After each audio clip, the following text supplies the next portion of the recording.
From this to this. Ha, joke lang. Nagalit naman kayo sa akin kasi hindi ko may papakita kung paano ko lulutuin ang kakaibang paraan ko ng pagluluto ng langka. Yehey! Langkang ginataan. Alam niyo ba guys, dati naiinis ako pag nagbabalat ako ng langka kasi ang lagkit, di ba?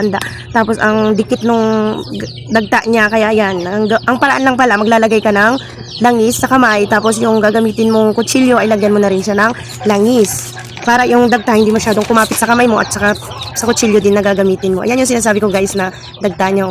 Kaya kung walang langis yung ating kamay at saka yung kutsilyo, eh talaga naman, Diyos ko po, ang hirap nito tanggalin. Pero mayroon pa rin nakalusot. Kumapit pa rin talaga siya. Pero at least hindi na siya ganun kadikit.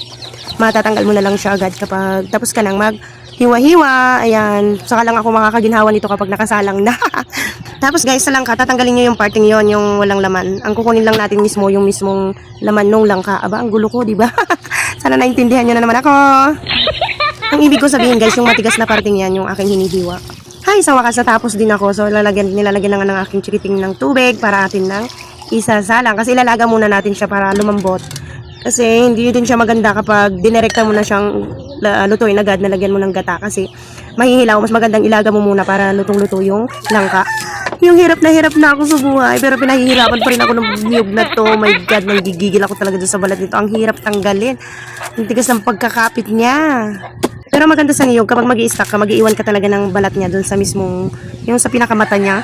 Kasi para tumagal, hindi agad-agad masisira yung niyog kung mag-i-stack ka. Nanggigil ako guys, kasi bawat itak ko natalon lang yung niyog, ay ditagain ko na lang siya ng mabilit ng ng isang hampas na malakas. O diyan, tumalsik tuloy. Yay! Ito na yung aking technique. Ganito guys, iihaw nyo siya ng konti kasi ang bango niya, ang bango ng pagkagata niya kapag iginata mo. Ganyan no, yung medyo paitimin mo siya. Sobrang bango niya. Kaya ang sarap ng niya, ng pagkahalo niya dun sa ating lulutuin kasi kakaiba. I-try nyo guys, yung ganon, yung medyo isunog-sunog nyo yung nyug, saka nyo kakayurin. Kaya din naman ang itsura niya, hindi naman siya nangitim kasi hindi naman as in sunog na sunog, pinaano lang natin yung bango niya. Okay, tapos na natin gadgarin. Atin na yung tong pipigaan. Ito guys, yung unang piga natin. Konti lang yung itinubig ko kasi ito yung pang iin-in na natin na pang last. So yan, yung pangalawang piga, yun yung medyo dinabidamihan ko ng tubig para malaga pa yung ating langka. So ito na yung kanyang itsura. Ito yung first gata at saka yung second gata. Tapos guys, nilinis ko rin muna yung aking mesa kasi nahiya naman ako sa inyo. And then, sardinas na nasa lata ang ating sasahog or sinasabi nilang isdang nasa lata. Yay! Oh my God! Lalagyan natin siya ng lemongrass guys. Alam niyo ba to, lemongrass? Ganito lang yan, no? Binubuhol lang namin ng ganyan. Wow, sana i-check na natin yung ating niluluto guys. Yung ating nilalaga kung malambot na. Dapat ganyan na siya kalambot. Ayan. Pwede nyo rin tong bago nyo ilaga, pwede nyo rin hiwa-hiwain. Hiwa-hiwain nyo muna agad bago isasalang. Kaso nga lang, syempre nagmamadali ako.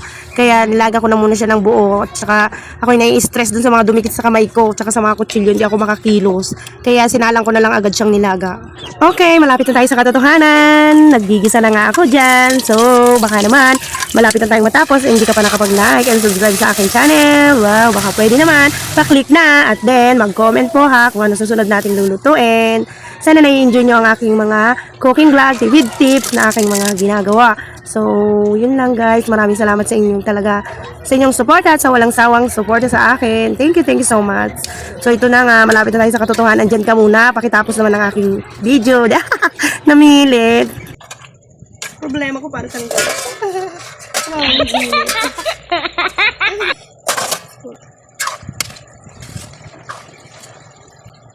lumabas na yung aroma ng lemongrass. Eto na guys, ang ating pang final, yung gatang unang piga natin. Ito na yung ating pang iin-in. Wow, ang sarap na nito. Oh my God, nakakagutom na po. Yehey, bye-bye po. Thank you for watching. Kita-kits po sa susunod nating video. Bye-bye.